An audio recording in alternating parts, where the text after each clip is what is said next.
Hello, MND'ers. Chris here to let you in on how to get a free audiobook and a 30-day free trial from Audible.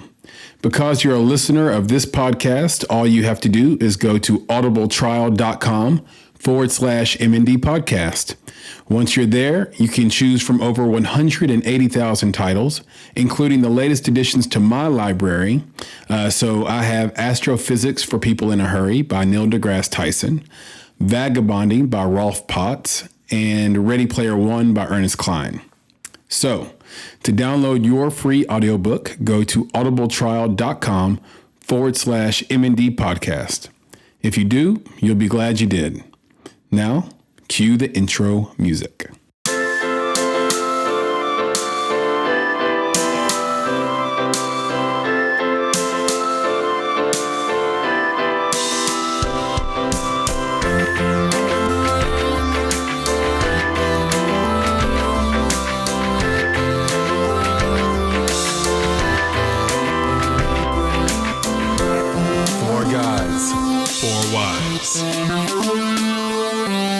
Married, not dead. We saw something cool this week where a woman named Mavis Wanziak, I believe is how you pronounce her last name. Wanzik. How about that? I think that might be it. She's a hospital worker in Massachusetts. She won $758.7 million in the Powerball lottery. And it is the highest payout, except for one, in the last 5 years. And There's some incredible stats around lottery. And so the five largest happened in the last that are in the last 5 years. The lowest is 587 million, 0.5, and two people won that. The highest is 1.6 billion, and three people won that. One person was in Tennessee, one was in California, and one was in Florida. So I don't know if you guys knew that or not, but that happened just last year.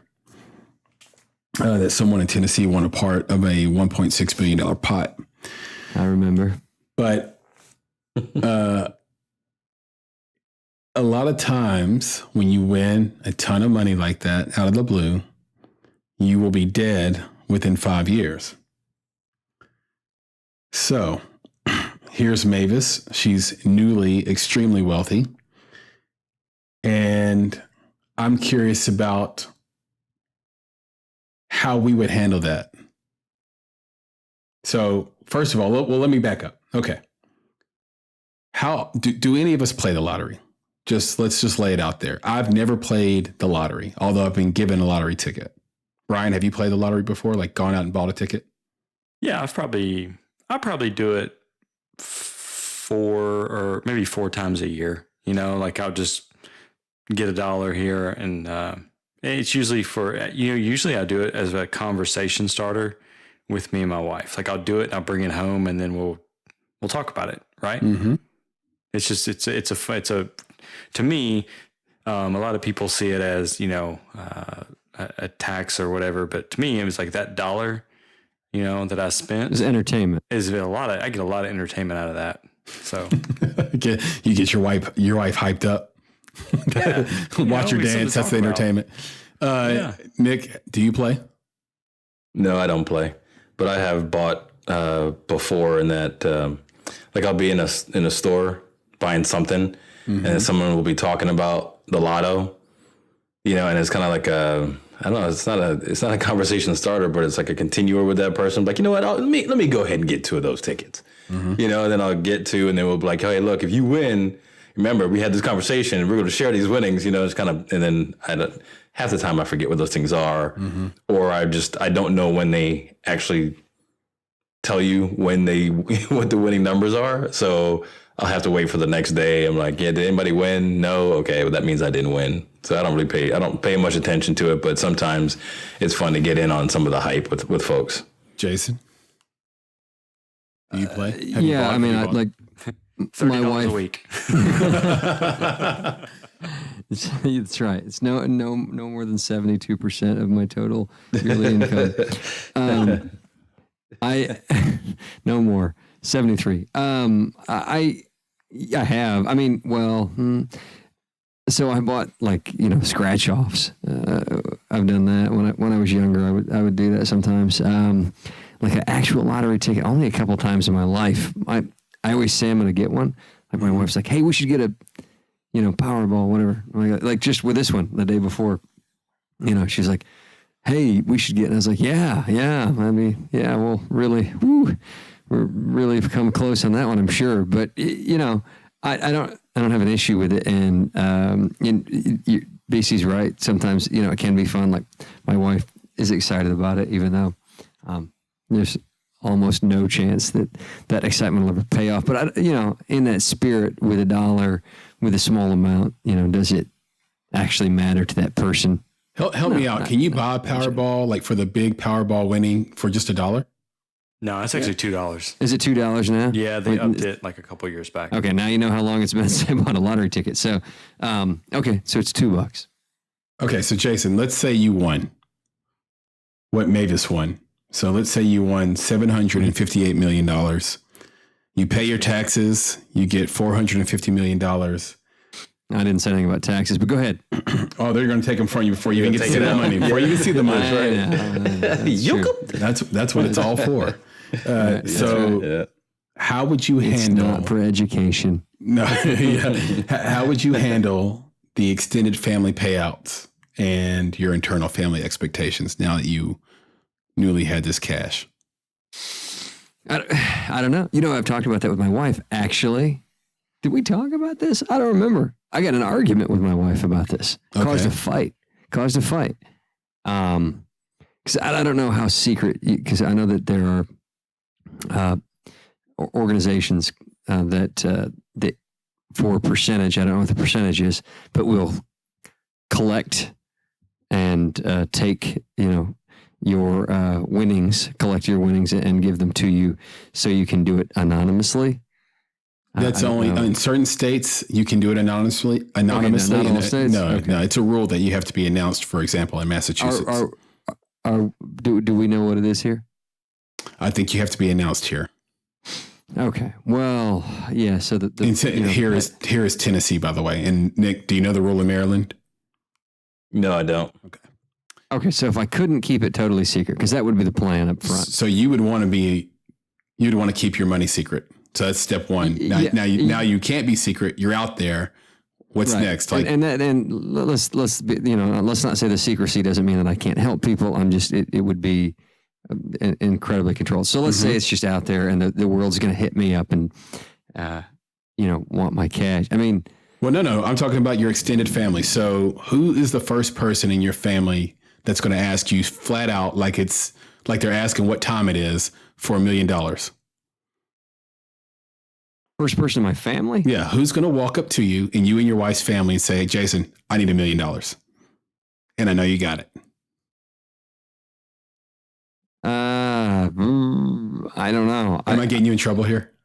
No. Okay. I don't think so. He's like, legit, I don't know. I don't. So I don't think anybody would ask me. Are you kidding me? Wait. You didn't let him finish. Oh, sorry. I'm sorry. So Jason, go ahead. So I don't have, I don't have a lot of family. I've got one cousin. Mm-hmm. You know what I mean? I just don't have a lot of family. Do I have? No, I've got 3 cousins. One I've spoken to in the last 25. Sorry. Those other 2 cousins feel like shit now. Yeah, it does. But look, they're half cousins. I love them, but so they're the ones that are going to ask for $1 million then. 25 years, maybe. Yeah. Do you remember me? But no, my wife has kind of a more of a closer knit family, and maybe they would. I don't know. I don't seem to have. I don't have leech relatives. Well, so you think it requires a leech relative to ask you for money in a major windfall that's public? Mm-hmm. I don't know. Well, I don't know about that. Yes, let me just say, come on, if you win $700 million, and I come to you, even me, and I'm like, hey man, can you come off $1 million of that? Fuck you. Are you kidding me? No. See, I take a different take on it. Like, I think you will be asked. That's not even in question. My question is, how do you handle it? Do you pay everybody $1 million and then move to Paris? Well, that was the fight. Do you say like fuck you and then? My wife just wanted to just start giving the shit away to family. This much for here. I'm like, no. Why? Why is that? So that's what I'm trying to get to. Why? Why not give them the money? Well, because why not give them the money? The money was I personally would live on it would be extravagant, but a small portion of that, and reinvest the other to create, in hopes to create mass wealth that would go for generations. Instead of just going, okay, well, your sister, my brother, my sister, each one can have $15 million because we have it. Well, wait, they don't need $15 million. How about they each have one? Yeah. And then I invest, the rest. So it's, I don't even remember the details of how it turned into a fight, but it's amazing how just speculating on what it would be like to win that, you're like, oh, but you kind of, you learn somebody's standpoint or what their thought is on, for planning and whatnot. Exactly. And my thought was, sure, if you give me, and at the time, I think it was maybe that $1 billion one, and we were calculating, if you win a third of that and then after taxes, it was like, look, it's only, was it 3 people split? Anyways, it was this only 300 million. I know that sounds like an obscene amount, but when you start going, there's 30 million, there's 30 people that I could reasonably give millions of dollars to, like it goes really, really quickly. And I was like, I'm not establishing something for the next 10 generations. And I would rather be generous to the ones that are here and establish that in a lucrative way, but more so, and not just generational way, but like in a way that I could actually create enough wealth to help people. And I mean, really help people, not like, hey, instead of giving you a good amount to live on, I'm going to make you filthy rich, when I could give lots of people a good amount to live on, or create education systems, or, really do something in the world, instead of just go, hey, everybody come over for their case full of cash. Right. And so, Brian, here's how. Should I be over for my case full of cash? I'm writing this down. You can come over. You can come over, brother. Here's how it happens, Brian. Your family member has a business idea they've been working on for years. You've gotten a windfall of money, and that's what they do. They'll come over and say, I've been working on this for a long time. All I need is this seed money right here, and that'll get me off the ground. And they'll touch you in that tender spot in your heart where you'll be like, dude, I got the money. This is all he or she's been working on forever. And then they got you for the cash. So let me ask you this. Brian, do you think you would be dead within 5 years of winning the lotto? No.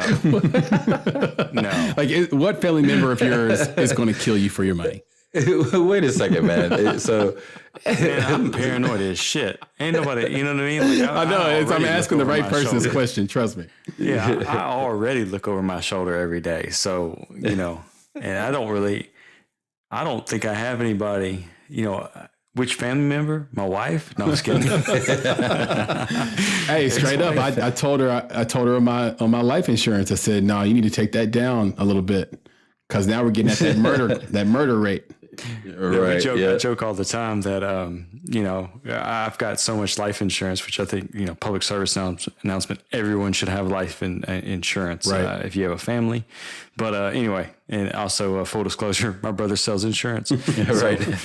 Anyway, I would help some people out, but luckily I'm not really close to any of my family. So other than my brother, luckily.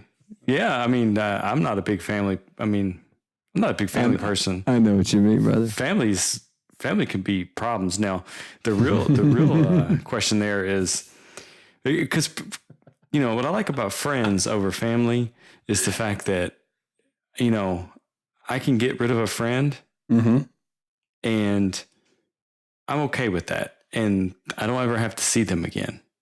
But if I get rid of you can't get rid of a family member. Like, right. If you're, that's true. They're just there. Like, they're there on Thanksgiving. Like a canker sore. Yeah, they're just there. They're just there. There's no getting rid of them. No, but I don't have strong ties to family. But yeah, I would always. I mean, if I won a huge amount, the first thing I would do. So you won $758 million. What would you do? Before I ever even went and picked it up, I would erase. I would erase myself from. I would shrink my digital footprint to a minuscule level.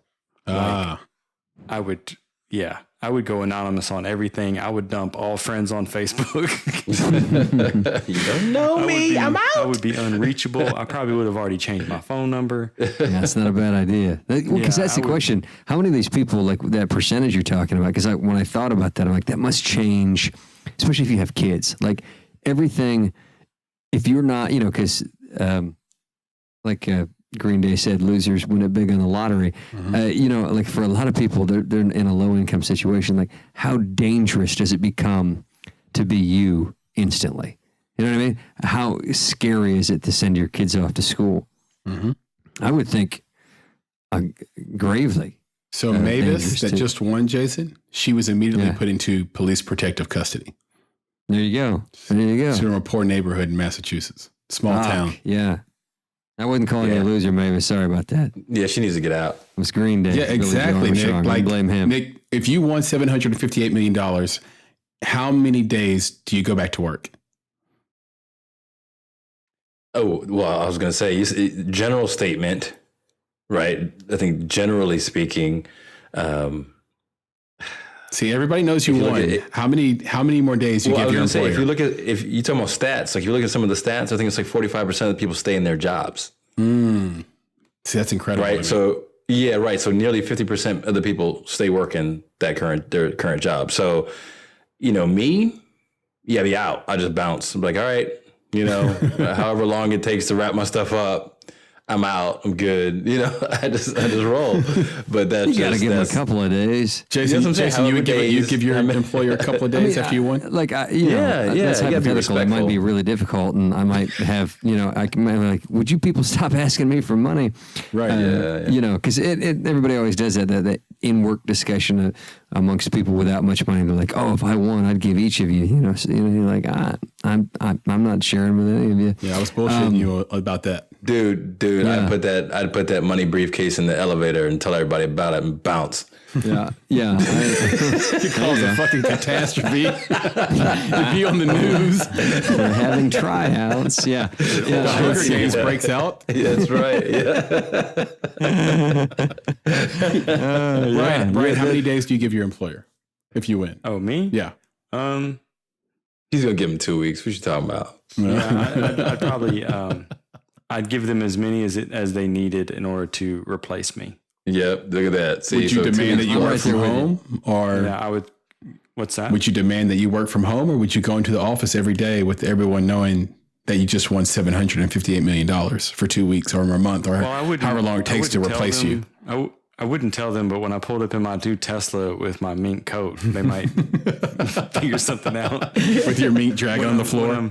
When I'm blowing my nose in the $100 bills. That's right. It's snakeskin shoes. Yeah. You show up in a mink fur coat and snakeskin shoes, I'm going to throw a fucking bucket of red paint on your ass. Those snakeskin You're going shoes. to pull out the PETA member in my ass right there.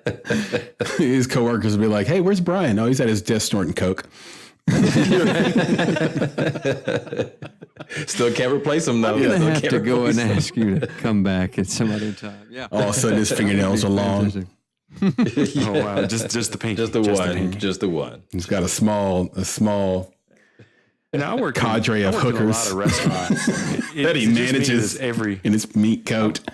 Sorry, go ahead. At a lot of restaurants. Is it me or just every line cook has like a long extended pinky? That's because of prison. It's a lot of them. Yeah. A lot of them. Like, because I started like when I was interviewing people, I'd look at their fingers and be like, oh no, I can't hire you. Get that long pinky nail. You're doing bumps between shifts. Yeah. I'll be bringing them fingernail clippers in the shift. Hey, we're going to need you to cut that. Yeah. Okay. Serious question. Serious question for you, Jay. You got all this money. How in the world do you raise your kids and deal with their expectations? Like, is it just because you're the guy for weeks and weeks that says, I know a lot of rich guys whose kids grew up to be assholes. How do you become instantly wealthy and still keep your kids from being assholes when the money came free? Because let me take that further. It's not. I knew a lot. I knew like most. Mm-hmm. Like most. I just haven't run into too many. I've run into a couple. Run into some really good ones. But even some of those were really good in only a couple of ways.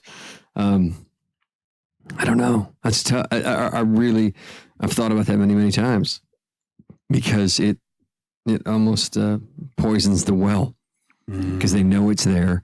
They know it's available. So why wouldn't you? And that's a question to yourself. Why wouldn't I up front to the eyes of my children? And you're a guy that loves his kid and loves his wife. If your wife and your kids want to eat off gold plates, then you would go buy gold plates, right? Like I love spoiling them now, but I mean, no, I wouldn't get them gold plates, but I just gave you the like I don't know. No. You love your kids, your wife. If they're asking for gold plates. Well, it's easy when things get tacky for me. I'm just like, no, that's a poor taste. I'm not doing that. I might not have a great moral code, but I have good taste. I don't know because what do you do? But even on a minor level, you shrink that down to just being well off. How do you raise your kids to not go? What is that money line? Because Brian, you have some strategies, right, around how to keep your kids balanced and understand the value of money. You've talked about it a lot, but what is the cutoff? Like if you have $800,000, that might work, but what if you have $800 million and you got it all at once? I mean, I'll be honest. I mean, I'm gonna live a lot better than I do now, but I'm still going to keep that grounded level. Like I've thought about it many a times, like if I ever hit the lottery or had some, one of my harebrained scheme ideas, maybe got a windfall.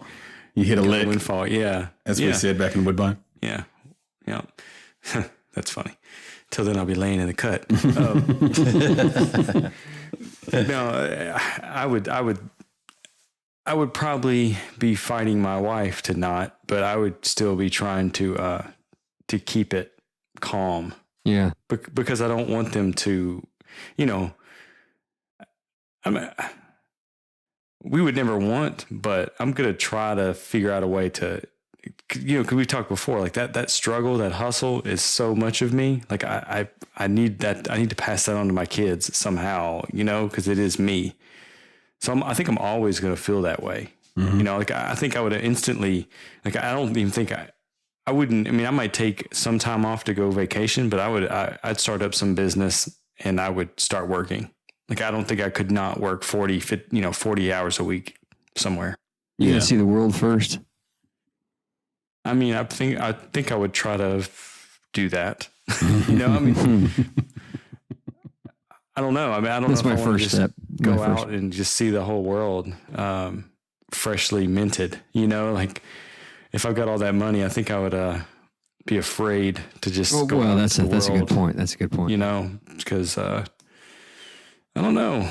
You're fresh. I mean, it's a target, right? People become targets when they get huge windfalls like that. Yeah, man. These people that win the lotto get murdered a lot of times for people they know and love and thought weren't leeches and all that shit. So, okay. So last question, Nick, on this, because we got stuff to get to. You won $758 million. What problem would you solve in the world with $758 million? Well, I would probably start with Houston.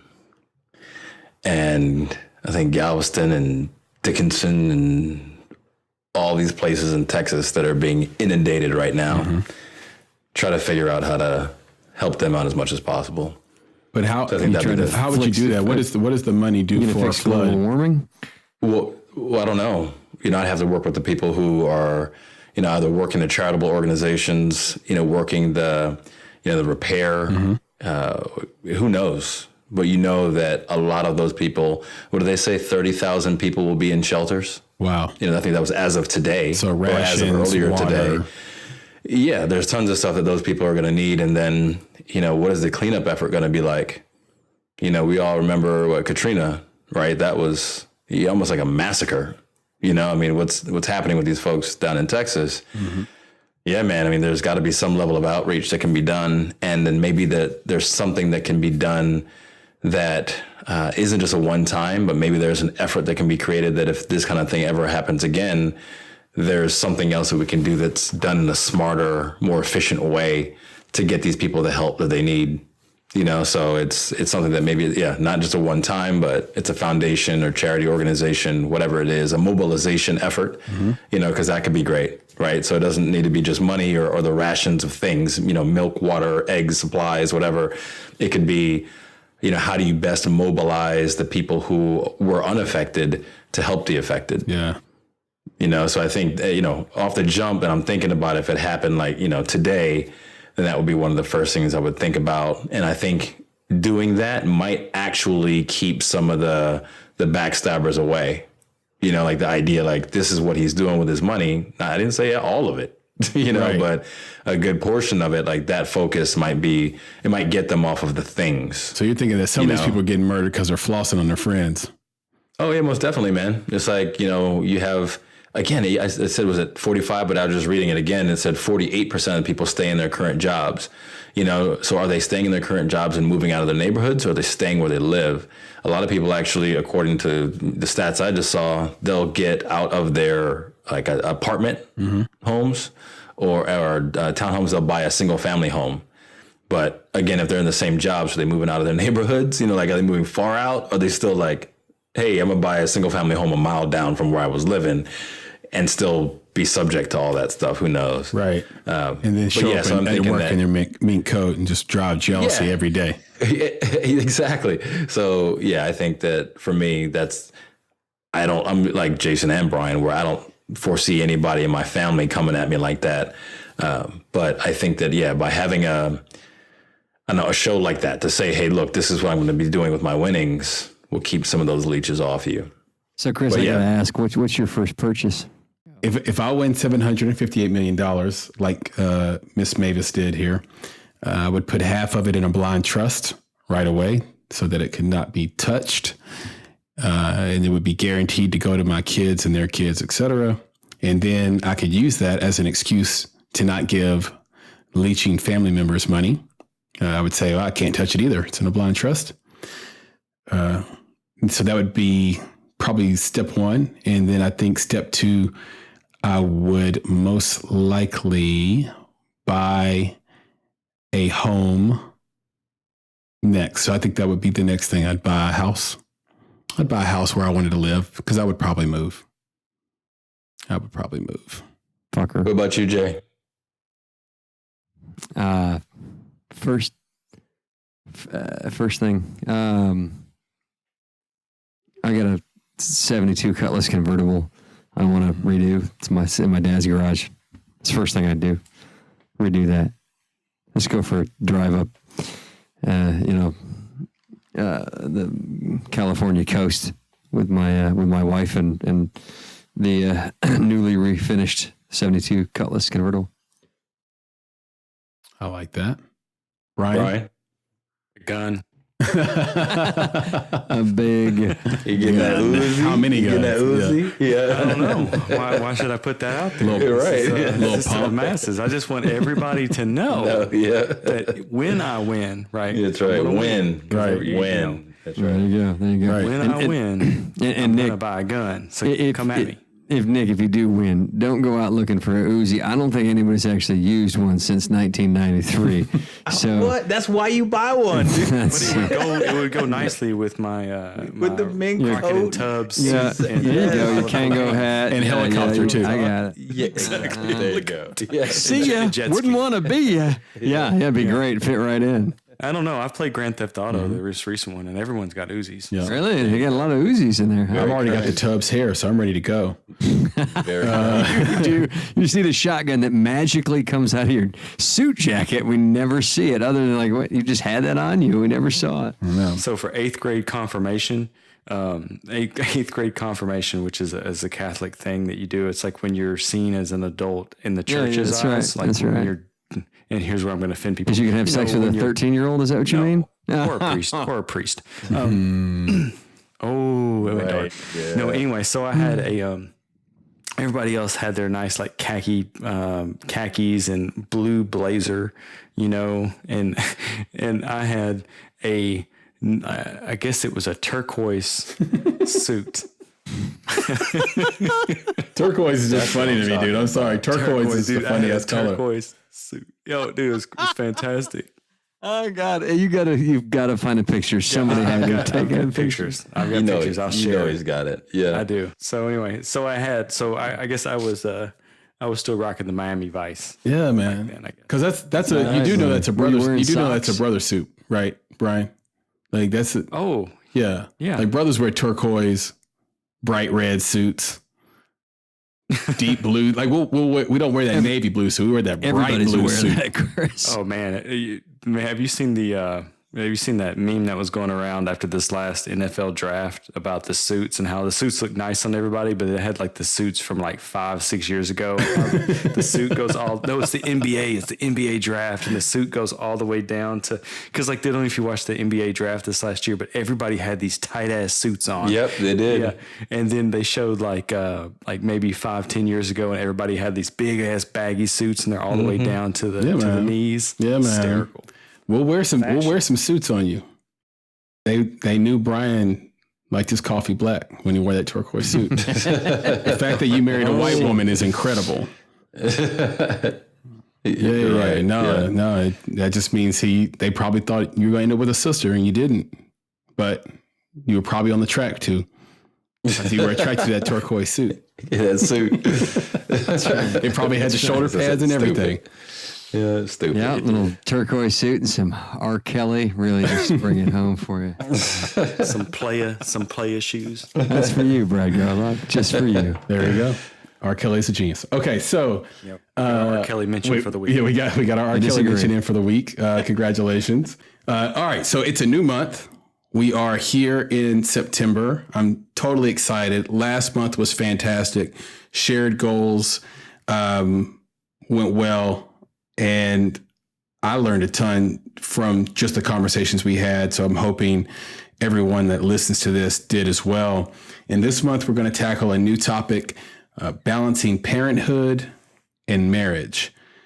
So this is something I think anyone that's married or anyone that's even not married but has children and is in a relationship should be able to relate to. And they probably have these issues, these problems, these concerns around how do you balance those things out.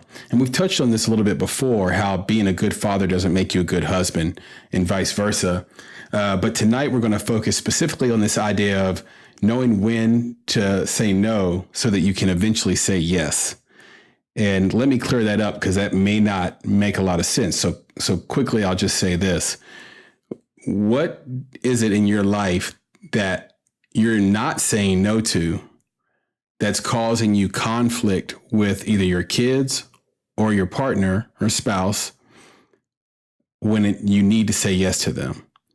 I was in a situation recently where I had to choose a little bit between two of my kids.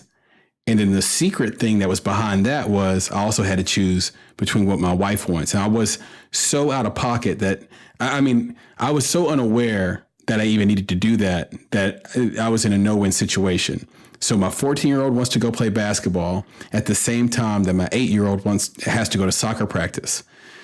My wife is taking my 8-year-old to soccer practice, and I am supposed to go to the soccer practice after I drop my son off to play basketball. But my son wants me to come in and play with him because he wants to learn, get better. And look, I'm a dad. We all can relate to this. You want those father-son moments. So at what point are you willing to say no to a father-son moment to do something else? And So the compromise I had in my head was I'll play basketball for 30 minutes, then I'll run over to the soccer practice and spend the next hour with watching my daughter practice soccer and then walking around the track, around the soccer park with my wife. And then we'll all be happy. Well, so there was a wife activity mixed in with the kids activity. Exactly. All three. Exactly. All three. So I'm like, I'm father of the year. I'm husband of the year. I'm golden. But I found out, nope, I'm wrong. I'm the big loser here because my wife says, did you ever think that I might want to go work out during the practice? And I'm like, oh, shit. So there it is. And I actually had to pull that out of her after a while. So I felt sort of silly, like, oh, okay. I didn't even look at it from her view, which is I'm a human being that has to take these kids everywhere they go for the most part. I'm busy too. I work too. When do I work out? I can't leave the soccer park to go work out and leave our daughter here all alone because she freaks out a little bit if she finds that out, and she doesn't like it. Let's put it that way. In basketball, me playing it with Camden is like me getting a workout. Me playing that with my 14-year-old is my workout. So I get to work out. Camden gets to work out. Lyndon gets her workout on the soccer field, and then my wife is left high and dry. So I had to step back from myself because I wanted to fight that. I thought that's bullshit. Wait a minute. No, only left high and dry if she can't work out by herself. Right. And she wanted to be able to work out by herself at a gym that had weights and that she can do the routine that she normally does. So it's this thing of I should have just dropped him off, told him we'll play basketball another day. We played all the time. Go right to the soccer part where she would have said, hey, I'm going to go to the gym. Is that okay? And I would have been like, yeah, it's totally cool. Go to the gym. I'll walk and I'll watch her practice. And then everything would have been all good. But that's a tough balance, right? That's tricky.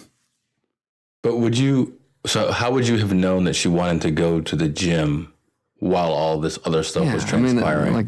She said that statement, but how the fuck would you know that?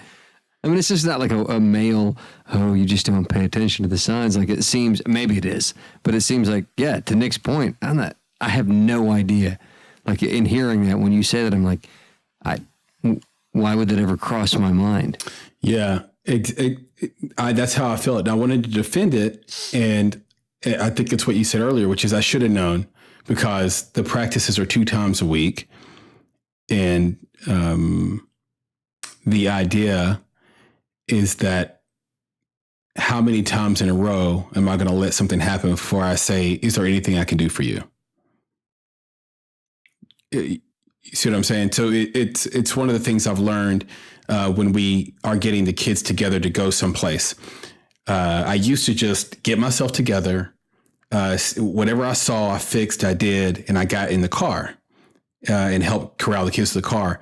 But what I wasn't understanding was she wants me to ask her, what can I do to help you? And so I've learned to do that. I do it almost every time now. What can I do to help you? Sometimes it's nothing. Sometimes it's do this, this, this, and that will really help me out. Yeah. So I learned that from my father too. And it's a value and I think you should do it. I hesitate a little because, so how many times do you hear that question? It's different because I don't have the same responsibility with the kids, to be frank. And okay, so that's fair. Because I'm playing second fiddle a lot of times on the plans and the planning around the kids. For you, Jason, it's the person who's going to who created the event, right? Who's in charge of getting them there, and you see what I'm saying? So it sounds like that's you, Jason, in your relationship. So your wife might ask you, what can I do to help you? Because if you're the one getting them dressed, you're the one brushing their teeth, you're the one getting their clothes together the night before, you're the one creating their snack bag. If there's a cooler situation, you're the one doing that, then I think your wife should ask you, what can I do to help? And actually she does most of that. So you're inspired to say, what can I do for you? I guess I'm not saying that you have to make any kind of ruling on that. I mean, there's the question on the other side is how often do you hear those words in any situation? Oh boy, let's see. I don't think it's necessarily the words that I hear, to be honest. I think it's the actions that she, like, for example, I came home from work today and she already had like grilled me a steak, made some potatoes on the grill with some asparagus and had it on a plate for me. Right. So I never had to ask, hey, are you going to cook dinner? Can you cook dinner for me? I didn't have to ask. It was already done. Whereas on the flip side, I don't think that's happened, but maybe one time in our entire relationship where I've already had dinner ready for her when she walked in the door. That's just not my bag. I do other things well, right? Like I could have my dick ready for you when you come home from work. I'm stupid, man. I'm very good at that. Very good at that. Stupid. I'm the best at that shit. I'm the best at Likes that. from the ladies on this one. Yeah, but the cooking, I'm working on that, dude. Like I'm reading books. I'm trying to figure out, like, should I get a Blue Apron account? Like I'm doing. I'm thinking about all that stuff. So, but is that code? What's under? I think that's code. What's under that apron? Right. But the real question is, should I have said no to Camden? Right? To no, buddy, we can't play basketball. And are we saying no enough? Like, how is it easy to say no to your kids so that you can be there for your wife or vice versa? Because that's the balance question. It's tricky not to start to get in the habit of saying no to one of them more. Like it's still a balance, right? Right. Like, I've faced with that this morning. Like my son, my oldest, hit me up and said, "Hey, you're not coming to the football game this weekend, are you?" Mm-hmm. A little bit of guilt laid on him because we're going out of town, right? Mm-hmm. And it's just me and my wife, going on the vacation. And it's great. It's going to be magical. Can't wait. All that good stuff. But the problem is it's his home. It's the first home playoff game, which means the band is in their full suits. I haven't been able to get to his game yet to hear him. And there's that little hint of disappointment from him. Now I've been, there for him, but this is the first time I'm like, no, I'm definitely choosing my wife over all three of my kids. And we're just going to go do this. And I'm having to not take him, not take the youngest to soccer practice. And then the middle one's going to miss 2 baseball practices and Cub Scouts possibly. And then the oldest is, I'm going to miss his first band thing. And it's like, but at the same time, it's going to make my wife extremely happy. Yeah. So you said no to the kids to say yes to your wife, and something you really needed to say yes to her on. But would you say that you built up a bank with your kids because you say yes to them so often, where you can afford to say no to them now and say yes to your wife? Yeah, but there's that emotional maturity that a child doesn't understand, right? Yeah, I don't think that can exist. Yeah, I mean, like we're talking about, he's a sophomore now in high school, and it doesn't matter what I did last year. It doesn't matter that I, went to every Cub Scout thing, and I coached, however many years of his, sports and all that stuff. It's that now. It's that my dad's not going to be there, and he sure as shit doesn't understand the complexities of having a wife. Mm-hmm. No. With that, I don't understand it, to be honest with you. I got a question on that. So, do you think that our wives and our kids are equally as needy, despite the fact that our children are more verbally needy? Right? Like that's the trap that I know that I can get sucked into with the kids because they're always begging, right? The kids are always begging for something, whether it's, your time and attention or they want something in particular. They're always asking. They're very verbal about it. Mm-hmm. But our wives may not be. I'm not going to say generally that they're not. I'm sure some wives are verbally needy as well, as some husbands could be as well. But I wonder about that, right? So it's like it's easier for me, I can tell you that, to respond to the kids because I hear it, right? You can't avoid it. They're begging you to, come play with me, let's go respond, play Lego, yes or play no, Play-Doh. Or you have to say something, right? You have to deny them or agree, right? But with your wife, let's say she is equally as needy, but not as verbal. So when you don't do something, basically that's a denial, right? It's like the same, your kids are going to feel the same thing from when you say no, but by you not saying anything, to your wife, because you don't know what she's thinking potentially. It's like no over and over and over and over again. Right. And similar to my situation that I opened this with, I wasn't aware that my wife had this desire, but she didn't vocalize it to me the way a child might.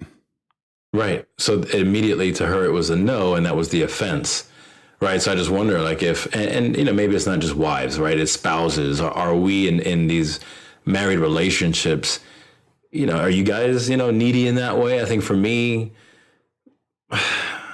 I definitely can't say that I'm as needy as my kids, especially I think we talked about, my personality as a general or a down deep introvert who's learned to be extroverted. Right. I'm good with my space. I'm good with my time. If my wife is willing to share some of that time with me, great. But if she's got stuff she's got to do, I get it. I've got stuff I can do, so I'm not as needy. So I can't say that it's true for me. For my wife, I think I could, there's some things that she would want, what I'm saying? Like some time, some time to spend with me, especially as busy as I can be throughout the week sometimes. So for me, it's not just the kids, but it's work as well. But yeah, it's really easy again for me to fall into the kid trap because they're just so vocal about it. I love those gentle steps to make sure the ice doesn't crack below you, Nick. Never that. No, never that. So you're saying your kids win. So if the question is who wins, your kids' needs or your partner's needs, you're saying the kids' needs win. And I think that's part of the issue. I think that's true more times than not. We say yes to our kids. We say no, whether we realize it or not, to our spouses or our partners. And then the relationship suffers because of it. Do we? I mean, like maybe if you're aligned, but I don't know if that's true on the big stuff. Like, I think, and it's it kind of oddly hit tonight, and I don't know how it'll work out tomorrow morning, or when my wife listens to this once again, when it continues. But like we hit one of those tonight, like on the big stuff, on some of the big stuff, and I think maybe because it affects me back, like it comes full circle. Mm-hmm. Sometimes in that I pick my wife. Like some of the small stuff, you can forget a spouse a little bit. And look, honestly, when picking, your two kids doing both things, or picking whether your wife might have wanted to work, have that time to work out. Come on, you did the right thing. No, I wasn't. Sorry, I don't. You did the right thing in that one. But like when it comes to big she does not feel that way. I know, but nevertheless, I have picked my wife. Like I have found just tonight, this very day, I admitted that there was an issue that I had picked my wife's mental stability with, and paired it against my children's future well-being, and kind of voiced, I'm not going to do it anymore because I have one job. Really, I have one job, and it's to make sure that these children survive at the highest level they can, and I have to upset you with it. So like, and I hadn't done that for like probably maybe most of our marriage, and it's caused, and I also admitted to that. I was like, probably one of the biggest, maybe the biggest stressor on my end between you and I in our marriage. Let me clarify this though, because I'm a little. What are we talking about here? A little. He's just beating around the bush. I mean, this is that ice you're talking about, man. Yeah. It's like cracking ice. It's just what are we talking about? How maybe the kids get raised in general when it comes to diet, nutrition, and and health focus, like that thing. Like it's huge to me. I mean, it's huge in this group. Like we might have different approaches, but we all feel the same. Like health is it. That's number one. So like that's been a thing for me that I've always kind of, because we get into extended family and whatnot, and it gets trickier, and you don't want to rock the cradle there and upset things. And I picked my wife many times. I mean, I'm even picking her in the way that I'm approaching this because I do absolutely sympathize with any thoughts or feelings she may have. But like I realized tonight I had to pick. I had to narrow down. I had to say what causes me a great deal of stress, and I don't even know it, is picking you. I'm picking you in this, and I know that I should be picking my kids, because when I pick you, it doesn't hurt me as much right now, but it'll hurt me later because I didn't pick the kids. Right. And I can't. I'm not going to do that anymore. The effect to them later, because I wouldn't say, Jesus, I hope you don't get really upset with me. I hope you don't get mad at me. I mean, to the fullest extent, I hope you don't see this as a life thing that we can't get through and you divorce me. But no matter what any of the answers to any of those questions are, I'm picking them. And so you guys have different ideas on how the kids should be raised from a diet standpoint, for one. Yeah, in different circumstances, or what we make a stand on, really.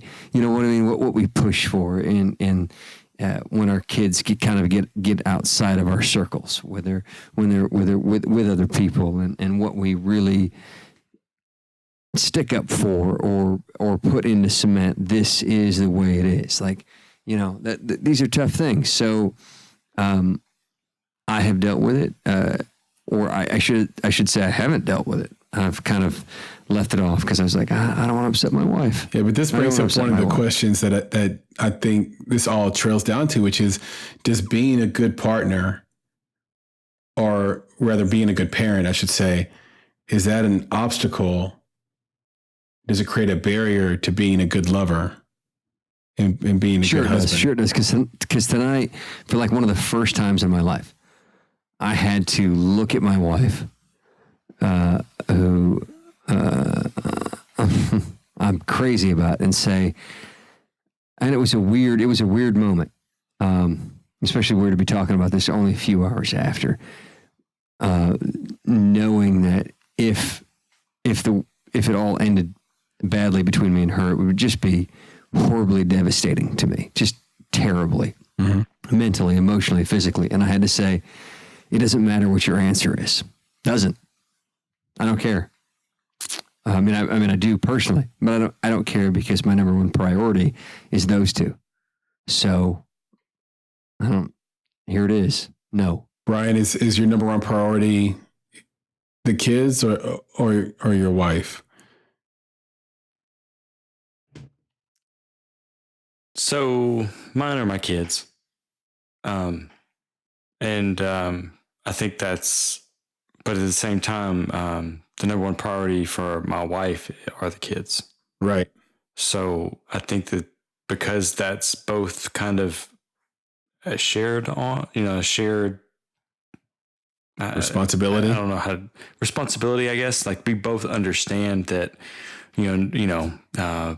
kids, no matter what, that it's kids, to be honest, kids above our own happiness. It a lot of times, I think if you're together living, if you're going through that and you both share that same sentiment, then it's easier to deal with, because you have you have a brother in arms, so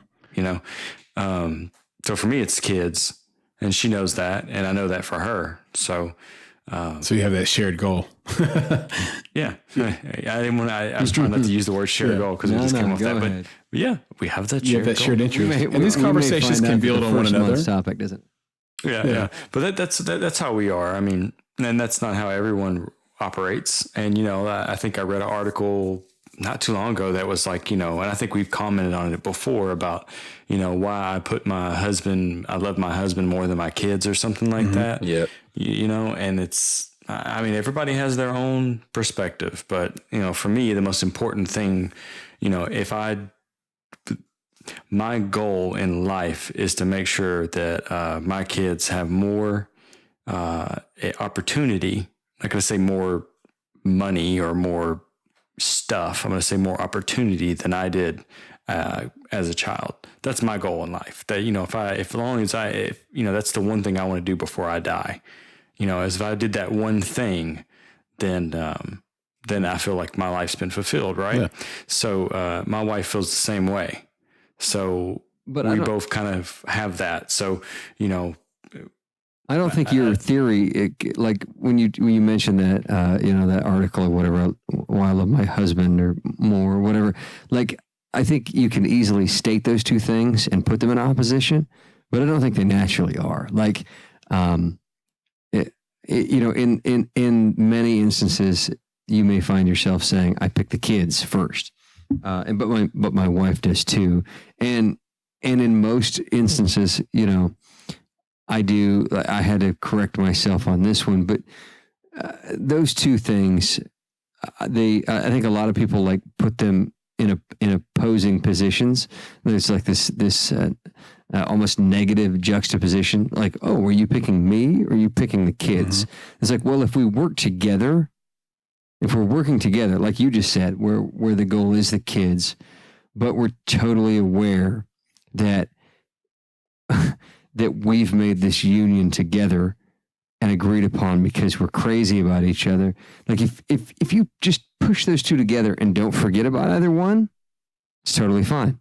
You're not going to have to worry about it. But it's when one person forgets that, oh, wait, this is for everybody here. That's when it gets greater good. This is the greater good. That's when it gets fucked up. That's when it gets fucked up. So if one of you isn't focused on what is the greater good in this situation, there's a chance it's going to go awry. But to bring it back, I mean, there is a healthy balance, right? Like there is a healthy balance, even if the goal is to be 100% about the kids, they're the most important. Like I stated, it's still not good to tell them yes every freaking day of the week, right? You got to tell them no some because that's healthy as well. And it's also healthy for them to see a loving parental unit. It's necessary. It's necessary. So, or an understanding between two divorced parents, right? That's also, as it shifts, like with my oldest, it's important for him to see us not bickering and fighting and calling each other names, right? Being civil because, sometimes things don't work out. Right. So, and that's rare. And that's important too. That'll keep him level-headed, I think. I look at it like this. I look at it like I put my kids first by understanding that I need my wife for my kids to turn out the right way. Well, I was going to say something similar, and that it's the family unit. That's where it is in my house. It's not the kids or the wife; it's the family unit, because it all works together. It doesn't. To me, I don't see a picture where it's just about the kids, or hey, look, hey, babes, might work out between us, might not, but the kids. It's all about them. I'm just no, I like how you said it. Right, like that's like you're on the beach. That's not might work out, might not. Babe, but look, all about the kids. Right, Sammy Davis Jr. I like it. No. But yeah, that's ahead, but Jay. I mean that does exclude like serious like. I understand what you're saying, and that is good, but that it excludes moments where there are true disagreements. That's why I look at that as different, right? So I hear your example, and I kind of look at it as slightly different. It's not the wife or the kids, because she thinks that she's doing right by the kids. It's a difference of opinion on how to raise the kids. That's the disagreement. So I think you guys are still on the same page with respect to. No, it's not. I'm sorry. and I won't detail it, but sometimes, and I've done this, on my own right. We all do this, for whatever reason, previous damage or current life situation, or life stress and complications at work or whatever, countless things. We'll all do something. We'll all lose sight momentarily of, putting ourselves through something terribly uncomfortable to benefit the children. We might not do that. And the other person might be able to say, you have to do that. So I don't want to say it's like this disagreement in how we raise the kids. I'm just saying sometimes that gets lost, and you are, as their partner, you have to say, no, we have to refocus, and you're going to have to take this hit for the kids.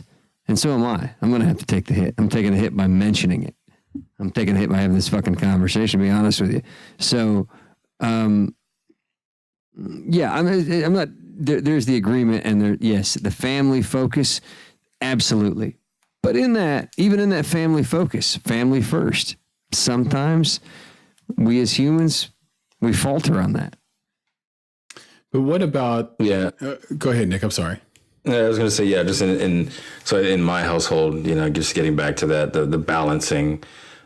So it's all about the family unit, right? So so for us, it's, yes, the kids, but I don't think that we've ever actually looked at the picture like the kids first, right? Because it all has to work well together. Right. So it's like that whole thing. If my wife and I aren't working well together, that'll be of a detriment to the kids, and then we also always go back to the fact that, when we decided to get married, there weren't kids in the picture. Right. So the partnership that we agreed upon, that we decided we wanted, was us. Right. That's the foundation for everything else that goes forward. So now that we do have kids, we haven't put that aside. That's a good point. Right. It's like so it's still us. But it is aside. No, it's not aside. No, it existed before on its own entity. It still has to exist in its own entity, even though it's included in something greater. Right. Like it still has its own life. But we haven't set it aside, is my point. Like, we haven't said, hey, you know what? It was us then. Now we're all about the kids. So what I'm saying now is that, that's where we come from. That's the stance that we come from. It's all inclusive. It's about the family unit. But it's a good stance. I'm just saying, you haven't found yourself in a position where it did get set aside. You needed to set aside because it got forgotten. Right. So what I'm saying is, but having said that, the kids verbally, and by virtue of them being children and not being able to fend for themselves, they take up a lot of the time and the energy and the resources and the focus and the attention from both of us. So that unit that she and I have, it's not getting the type of attention that we'd want it to, right? So we're trying to now find ways to keep that going. Sure. Yeah. Right. So again, our focus is all in collectively. We understand the value of the unit. We understand the value of our couple relationship, but it's hard because they need so much from us. And we understand that they're children, we consciously get it. Start to focus on you guys. Exactly. You forget about it. Yeah. You got it. That's it. So that's the hard part, is that, we haven't conceded, like verbally, like, oh, it's all about the kids, but it becomes that way. And we're really trying to make sure that we do things, if it's not just, sometimes it's, when it's like all about the kids, sometimes it's like those little things. Like you're talking about, like, you sometimes do these big things and these little things. I feel like the little things take up 99% of your time, right? It's like feeding them, bathing them, all the little things that they need. 99% of just kind of your energy. Like maybe you weren't, I think maybe you were on vacation on that one when we were talking about, like, I had that disagreement in the family with my mother-in-law and doing things for the kids because it would make them happy on vacation. And I was like, I don't give a shit. It's my vacation. right. At some point, I want to enjoy I want time, It's my vacation. That's right. I paid for the fucking thing. Like, but you spend all that energy. And you have to do that with, because even if it's not a deal, like, even if, like, like normal life doesn't make you and the wife or you and the husband, if that doesn't bring that up as a point of contention and something that you have to deal with, sometimes it just comes up naturally. You're like literally we have to focus on this because we're going to lose it if we don't. Yeah. Yeah. So for me, one of the things I was going to say real quick, one of the things was that 99% energy given to the kids directly, right? Like you're feeding them or bathing them or taking them places or whatever. Right. What we try to do from a family unit standpoint, because we know we're going to be with those kids, right, all day long at night, put them to bed. We've actually started doing things together as a family at night, right? So it used to be like I would read to the kids and then my wife would be doing something else.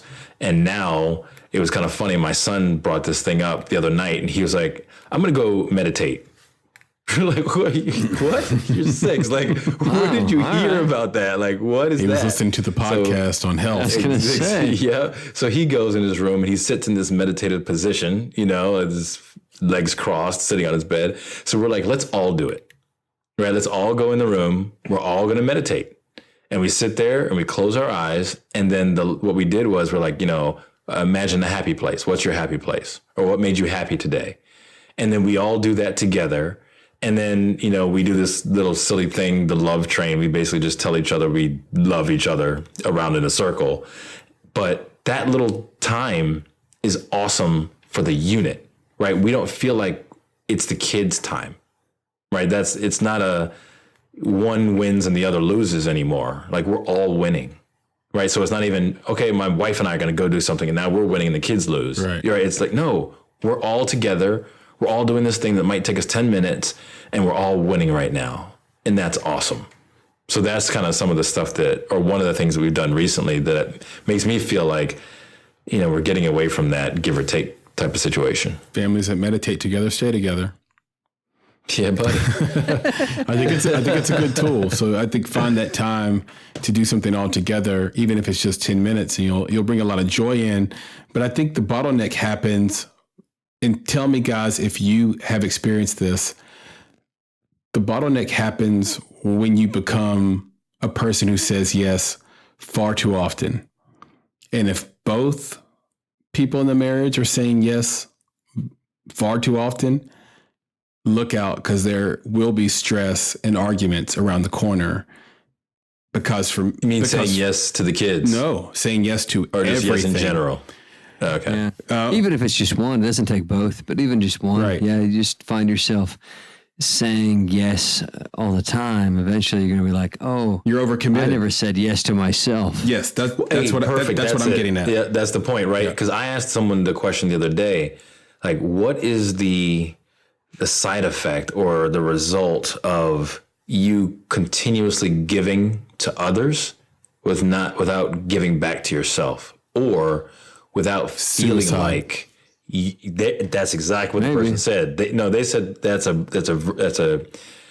version of death, basically.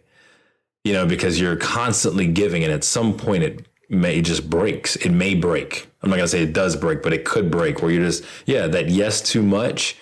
You realize that it is no longer a compromise. It's a sacrifice. Right. And if you are constantly sacrificing, at some point you're going to ask yourself, what am I left with? And that's tough. Yep. And it's funny how it works, because the more you say yes to your kids, the more they get accustomed to that. The more you say yes to your wife or husband, the more they get accustomed to that. So then when you finally say no to do something for yourself, then they hit you with the guilt treatment. They hit you with the pushback. They hit you with the words that hurt and sting. And you're like, shit, man, I can't win for lose. I feel like I'm doing everything in my power for them, every bit of my time for them, and they still think I'm a piece of shit. And that can be, that can drive you up the fucking wall. Where I found if you say no, then when they do get you, it really means a lot. Value it. Yeah, it's really appreciated. There's that tough part. I mean, there's a lot of horrible fucking fathers out there who are valued greatly just based on the times that they said yes, which might have been 1 out of 400.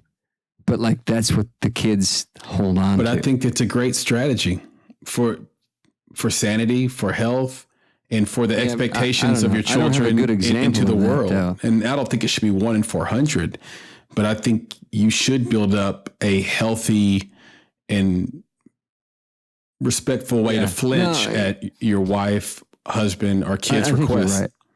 You're right. I do.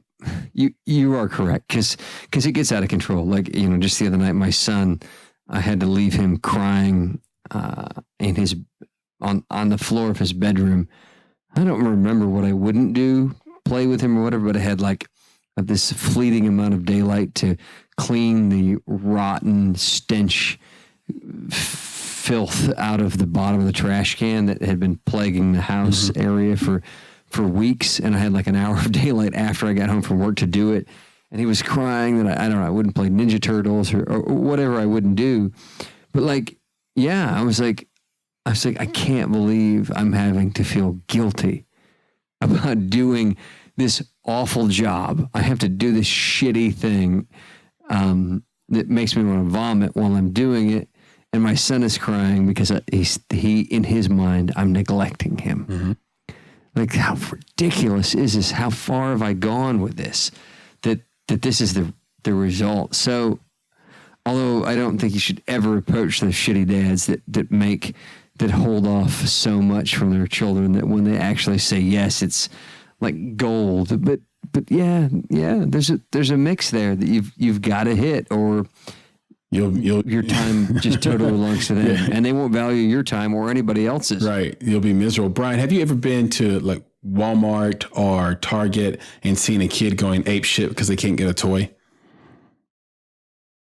Every time. Right. That comes from saying yes over and over and over again. He might have just seen me and my children at a distance from Target. There's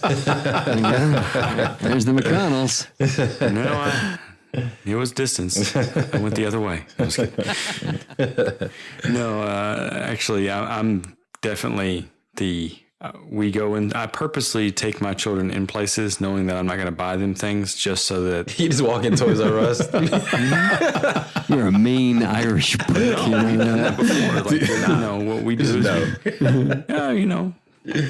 we've gone to Toys R Us and we just go look around. Doesn't mean we're going to buy anything. We go to Chuck E. Cheese. Good to dream. Coming out with nothing, I can tell you that much.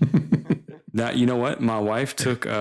We had to buy some stuff for the trip. My wife went today, and she took Madison with her because she had a dental appointment or whatever, and so she was out of school today. So she went with Krista, and she went to Target, and she took her up and down the toy aisles, and let her dream a little bit.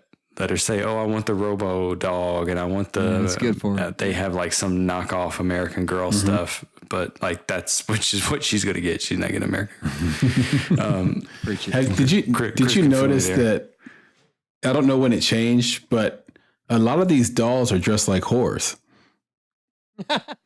Oh no, dude, we don't buy those. That's why But have you noticed that? Wait, not the American Girl dolls. He's one of the other dolls. That's why the American Girl doll all of a sudden costs so much, and they could put a premium on it because all the other Bratz, there you go, Bratz, all that other bullshit.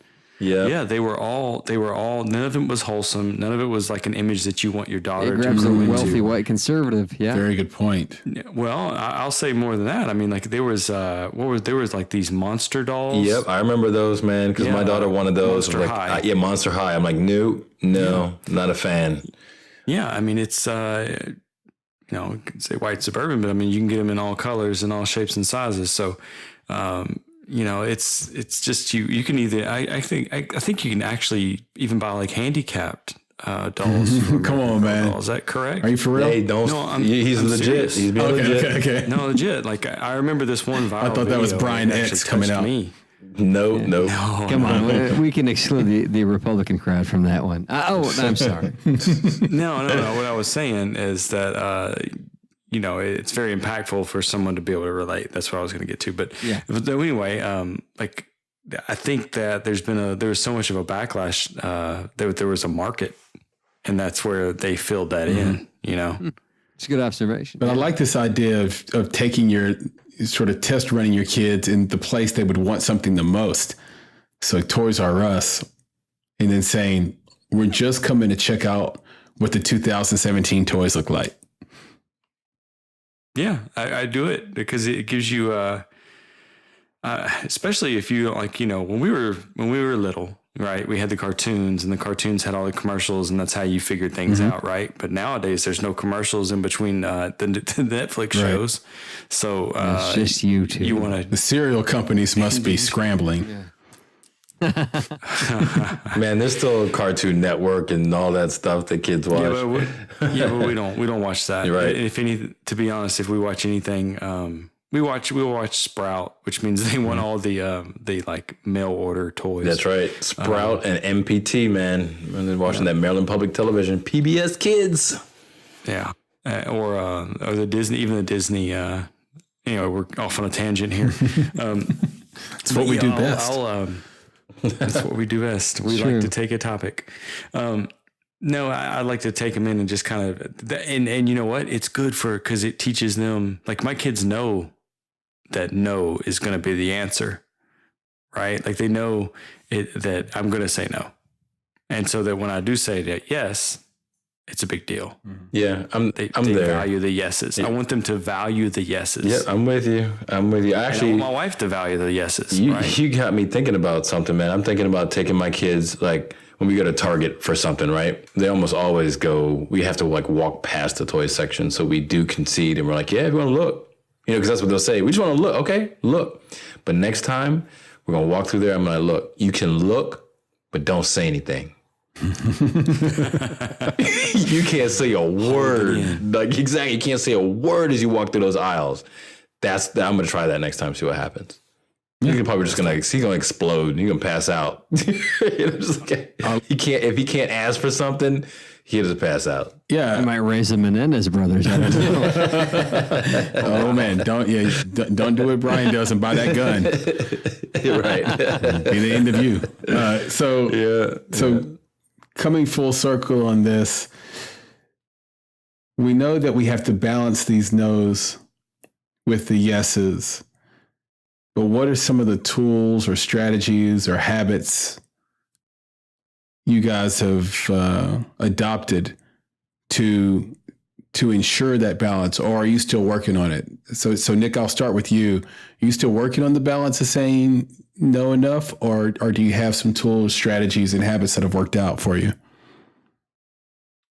I think that so we're always working on that, right? Because the kids are so needy, like I said, and they're verbally needy, right? So I think scheduling things is the tool that works for us, and explaining that schedule to the kids. So like there's certain days when, I'm home with the kids first, certain days when my wife is home first. And if they understand what that schedule is like, even down to like when dinner's going to be cooked, it's like, okay, look, we can do this during this time because, mommy's got boot camp tonight. All right, daddy's going to get dinner ready. It's going to take 30 minutes, right? So it might take some prep time, and 30 minutes is cooking. We got 30 minutes to play, right? After that, I might say, all right, 30 minutes is up. I'm going to do something for my wife, which is you kids going to clean up your stuff before she gets home. So, and I hook my wife up, make her happy. You know what I'm saying? So that's right. Go clean it. And it was always funny as I always say that, clean up before your mother gets home. I just always wanted to say that. So I say it all the time. So we do that. But the point is that those things are scheduled. So it doesn't become like, when we're out of schedule and the kids are asking me to do something, and it's now I have to debate or battle between, hey, look, I can't play with you right now because I'm cooking. Like, we already talked about that, right? We already established that. Or, no, mommy and I are going to sit down and do whatever. We're going to talk, or tonight we're not going to put on the TV because mommy actually wants to sit down and talk to us as a family, right? But doing all of that up front. So scheduling things and setting the expectations with the kids is a really good way to not have the battle happen where I have to pick and choose.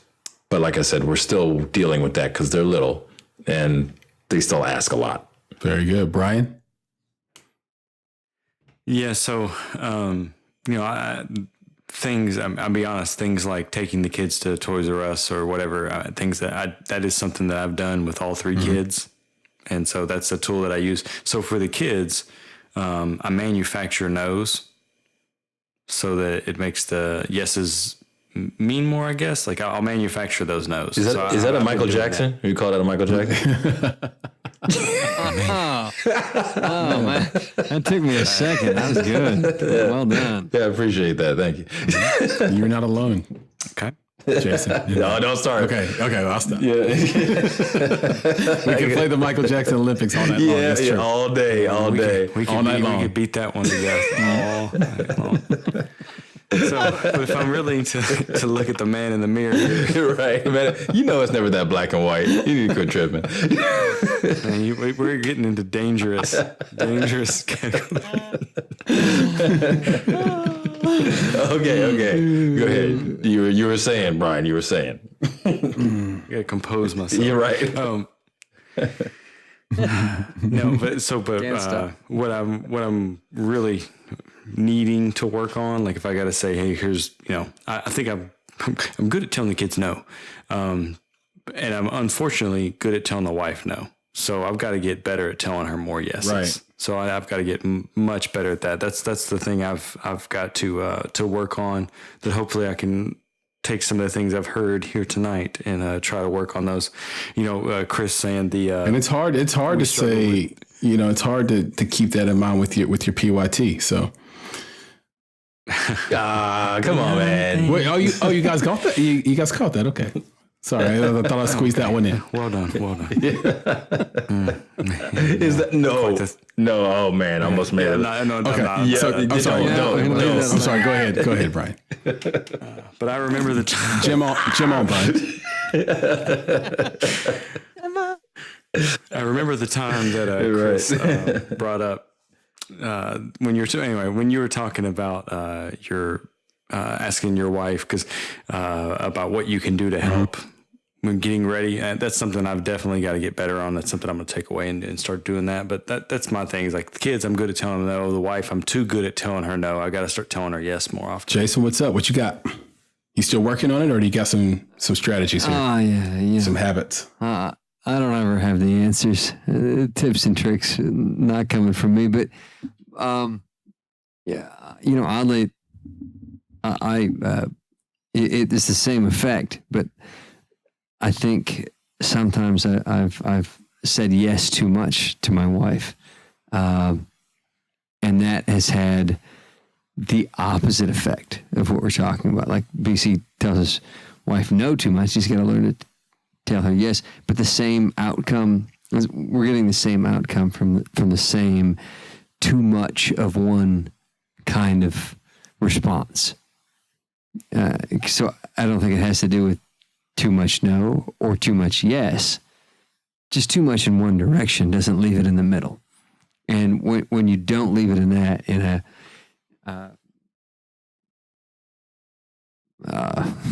I don't even know the word I'm looking for, but a situation that's playable from both sides, then it gets out of control. It's too dominant on the left. It's too dominant on the right, and it gets out of control, and it stays down there, and you can't get back to the other. So, yeah, I think I have almost the exact problem with my wife that Brian might have, and the results are the same. So I know it sounds weird because I don't want to make my wife less happy, but I don't think if I said more no's that she would be less happy. It would just be different.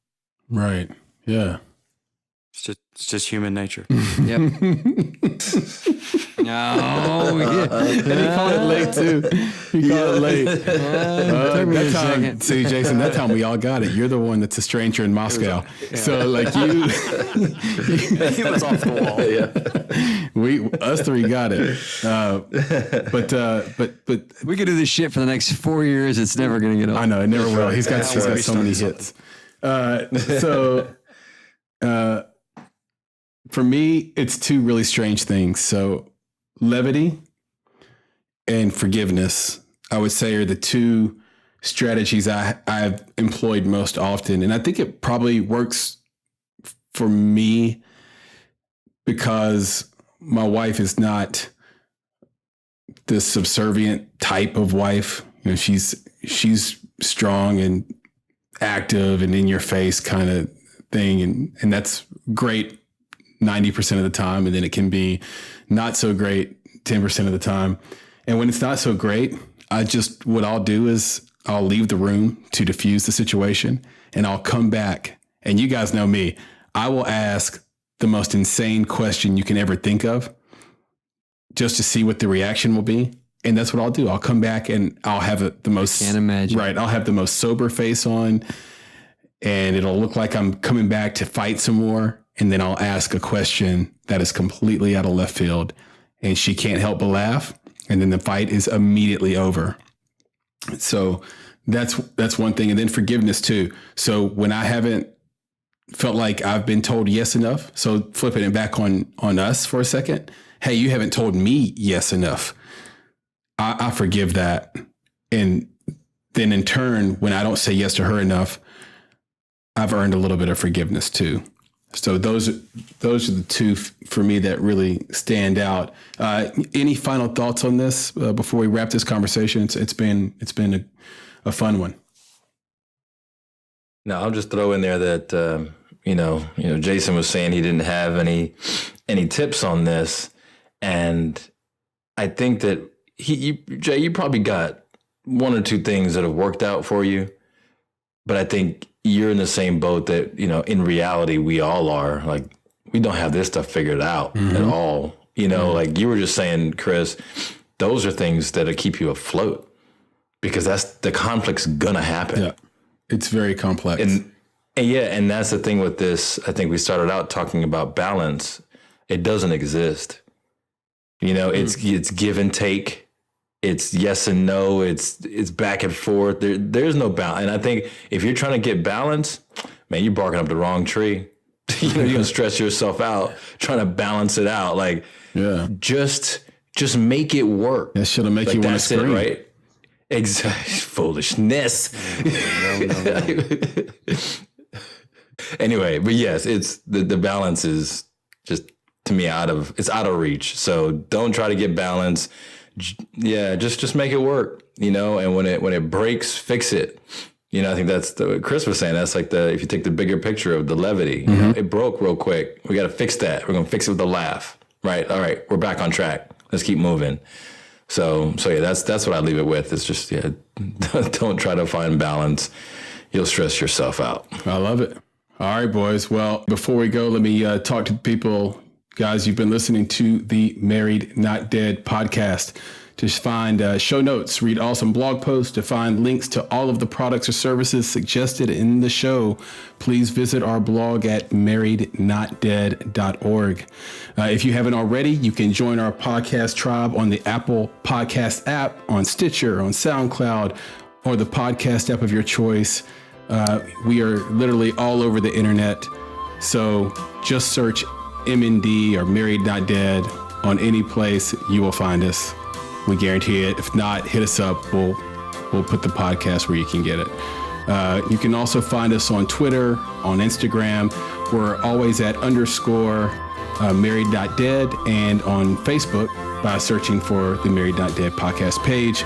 So until next time, on behalf of Nicholas Buggs, Brian Comer, and Jason McConnell, I'm Chris Barkley. We'll see you all next week. Boys, we are out. I say good day. I say good day, sir. Later, fellas.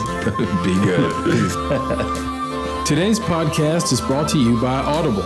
Get a free audiobook download and 30-day free trial at audibletrial.com/MND podcast. There are over 180,000 titles to choose from, including one of my personal favorites, How to Get Filthy Rich in Rising Asia by Mohsin Hamid. Do not judge this book by its title. The ending had me crying in the middle of a 4-hour flight to Los Angeles. It's made even better by Mohsin's narration, and you can download How to Get Filthy Rich in Rising Asia or any other audiobook of your choice today. Again, for listeners of the Married Not Dead podcast, Audible is offering a free audiobook download with a free 30-day trial to give you the opportunity to check out their service. So, To download your free audiobook, go to audibletrial.com/MND podcast. Again, that's audibletrial.com/MND podcast to get your free audiobook today. You will not regret it.